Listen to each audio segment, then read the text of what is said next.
김종필 오이라 메모 이면에는 미국의 역할이 있었다. 이런 제목으로 말씀드리겠습니다. 먼저 내용에 들어가기 전에 역사적 교훈이라고 할까요? 이래 보면은 일본이 보통 우리나라에 대표를 보내달라고 할 때는 나름대로 준비를 해놓고 부릅니다. 그렇기 때문에 합의 가능성이 상당히 있었죠. 그리고 미국이 중간에서 한일 국교 정상화라고 요구하고 있었기 때문에 이것이 또 가능성을 높였고, 한국이나 일본이나 미국의 약점이 있었습니다. 한국은 쿠데타로 정권을 잡았기 때문에 그런 면에서 좀 정통성의 문제, 그런 게 약점이 있었고, 일본은 전범국가니까 비록 뭐 민주국가로 탈바꿈했지만은 여전히 미국에는 약한 상황에 있었습니다. 그래서 미국의 요청이 상당히 강하게 작용을 했고, 한국은 쿠데타로 그 정부를 잡고 그 다음에는 국민에게 경제 개발 약속을 했기 때문에 산업 자금이 필요했습니다. 이것은 김종필 중앙정보부장이 1962년에 미국과 일본을 가기 한 해 전에 박정희 의장이 미국을 가면서 일본을 비공식적으로 방문했습니다. 복판에 이케다 일본 수상이죠. 오른쪽이 박정희 의장, 그리고 왼쪽이 기시노부스케입니다. 일본에 갔을 때는 한일 국교 정상화, 한일 기본조약 내용에 대해서 어느 정도 협의를 했던 것 같습니다. 1961년 11월 12일 날 일본에서 이야기된 것은 대체로 국교 정상화를 하는데 서로 의견이 일치됐고, 경제협력 필요성에 대해서도 우리가 더 급했던 거고, 과거사 문제는 역시 이것도 우리가 급한 거죠. 일본이 강제적으로 맺은 각종 조약을 다 무효화시켜야 되죠. 그 다음에는 일본 방문 마치고 미국에 가서 케네디 대통령을 만나는 모습입니다. 이때 박정희 의장은 민정이양을 하겠다. 그리고 군인은 군으로 돌아가겠다. 이런 약속을 하고 만난 겁니다.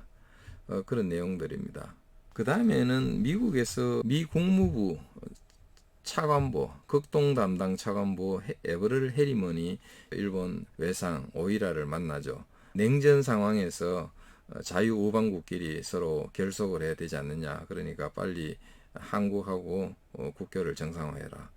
그렇게 요구를 한 거죠. 일본은 당연히 그렇게 하겠다고 한 거고, 다만 거기 실무적으로 상당히 쟁점들이 있기 때문에 쉽지 않은 줄다리기가 기다리고 있었던 겁니다. 요거는 이제 1962년에 김종필 씨가 23일 동안 미국과 일본을 방문하게 됩니다. 정권대사 명칭을 가지고 있지만은 중앙정보부장이었죠. 뭐 방일 목적은 외교부 차원에서 한일 회담이 열리고 있었지만은 정치적으로 뒤에서 좋은 분위기를 조성하겠다, 이런 목적으로 나간다고 밝혔죠. 그 10월 20일 날 일본에 가서 오이라 외상을 만납니다. 이 핵심 쟁점은 그겁니다. 결국은 산업 자금이죠. 돈인데 이것을 이제 일제 강점기 배상금이다, 이렇게 밝히는 것도 아마 일본이 받아주지 않았을 거고, 뭐 일본이 말한 독립축하금이라든지 경제자립 원조금 이런 용어도 쓸 수가 없는 거죠. 결국은 그런 말하지 말고 금액이 중요한 거니까 거기에 대해서 이야기를 했는데 3억 달러의 차이를 보입니다.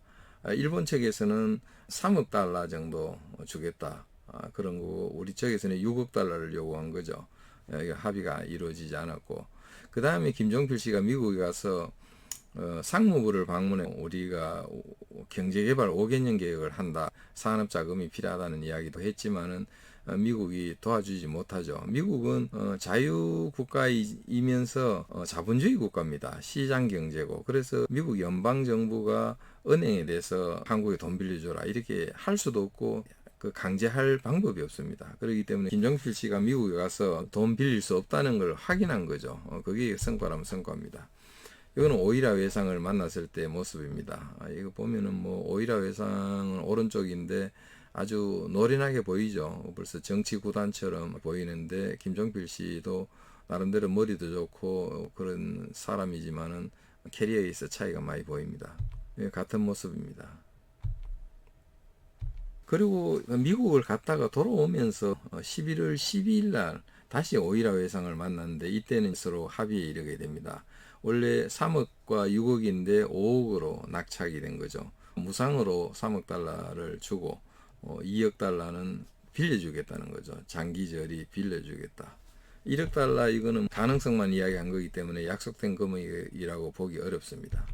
그 다음에 자민당 부총재 오노 씨가 한국에 왔는데 일본은 정치인들이 분위기 띄우는데 많이 났습니다. 그러나 정치인들은 책임지지 않습니다. 결국은 정부 실무회담에서는 일본 측이 굉장히 깐깐하게 나오게 됩니다. 64년대에 일본에 갔는데 이거는 진짜 1965년에 한일 기본조약을 맺기 때문에 그 전에 필요한 어떤 절차적인 합의를 하러 간 겁니다. 김정필 씨는 대학생들을 만나가지고도 뭐 설득을 했습니다. 앞으로 경제 성장이 중요하다. 국민이 잘 살게 하는 게 중요한 거 아니냐. 이거는 학생들이 동감하겠죠. 근데 성장하기 위해서는 자금이 필요하다. 일본으로부터 원조가 필요하다. 그런 이야기입니다. 다르게 말하면 돈 빌려줄 나라가 없다는 뜻입니다. 그렇다고 우리 민족 자금이 있는 것도 아닙니다. 그러면 일본의 자금이 굉장히 혁명 정부에서는 필요하겠죠. 이게 이제 한일 기본조약을 체결하는 모습입니다. 그러고 난 뒤에 나중에 각각 비준을 받는 모습이 있겠습니다만은 한일 기본조약의 내용은 모든 일본이 강제로 체결한 그런 조약들은 전부 다 무효다, 이미 무효다.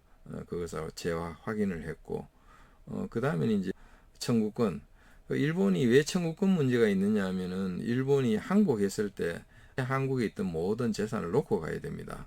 근데 그 현해탄 건너 일본으로 돌아갈 때 돈 들고 가고 재산 들고 갔죠. 손에 들고 갈 수 있는 건 들고 간 거죠. 그런 것들이 다 청구권이 되는 겁니다. 그렇게 해서 그 조약은 그 3억 달러를 무상으로 주는데 10년에 걸쳐서 줍니다. 그러니까 매년 3천만 달러. 그래서 10년간 주면은 3억이 되죠.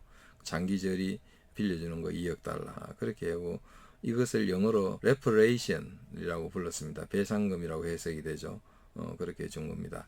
여기에 대해서 뭐 사과를 받아야 된다, 배상금이다, 여러 가지 말이 있습니다만 핵심은 우리나라가 그 당시에 국민을 잘 살게 하려면은 경제를 발전시켜야 되는데 경제 발전을 시키려면은 외국으로부터 기술과 자본, 인프라 그런 거 도입해야 됩니다.